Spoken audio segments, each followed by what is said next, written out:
Climate change assessment, I chose it because we want to understand how the changes in climate will affect everything that we do. We have floods occurring because there are changes in the climate system. We have temperature also increasing, and so we want to understand that. I chose to study climate change assessment.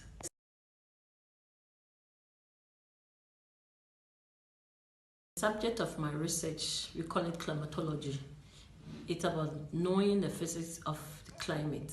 So I studied the dynamics of the processes in the climate system. For example, rainfall occur, how rainfall occur, and the dynamics of rainfall, the drivers of rainfall is what I study. That's just an example. I also try to understand the changes that we have in temperatures.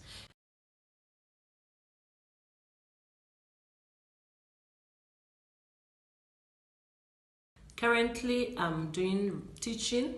I teach physics, atmospheric physics, cloud physics, and I do research in atmospheric physics, which includes the lower atmosphere, climatology. Then what took me there, I did my first degree in physics, and I started a master's program in climate modeling.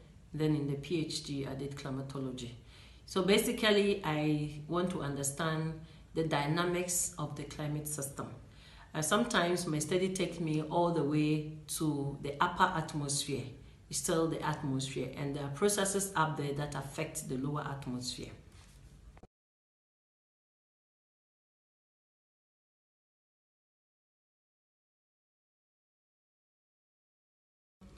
African countries are actually tackling climate change indirectly because there are a lot of countries in Africa that are forests, vast forests that serve as sinks for carbon. So the carbon dioxide that are normally in the atmosphere because of industrialization, and especially from the rich countries in the developed world. We get African countries because of the forests that are available to consume or to make use of these carbon dioxide. So basically, Africans are tackling climate change indirectly because they are helping with the mitigation of climate change.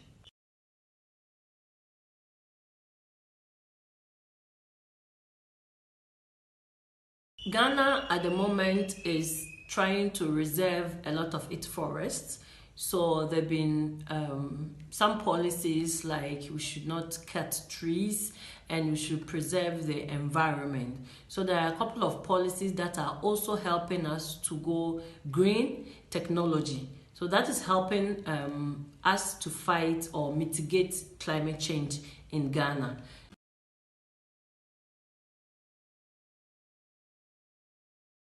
Actually, my hobbies, I'm a farmer. I like to walk to farm, to touch plants, to cultivate crops. And I like to see plants grow, you know, when they are tender. It's so exciting to see them.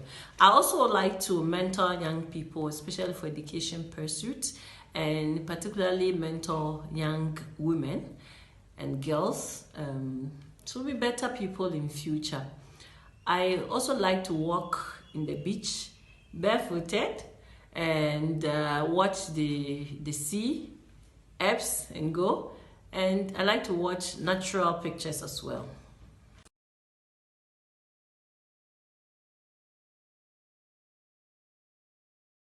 It's actually challenging combining personal and professional life. I try as much as possible to work in the 5 days of the week, Monday to Friday, and spend weekend with my family and friends. Doesn't happen all the time. Sometimes I have to work also on weekends, depending on the workload on me. But as much as possible, I try to keep my friends and then keep my family also close together. So I try. For example, I have kids, so maybe Sundays I spend time with them. I bake cakes, do pastries and other things with them. It's exciting.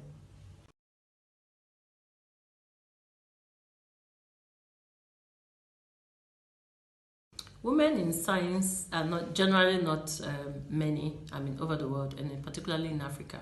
So growing up, first degree, I didn't see any special thing about a woman doing science, but For postgraduate, I saw announcements encouraging women to apply for scholarship in postgraduate studies.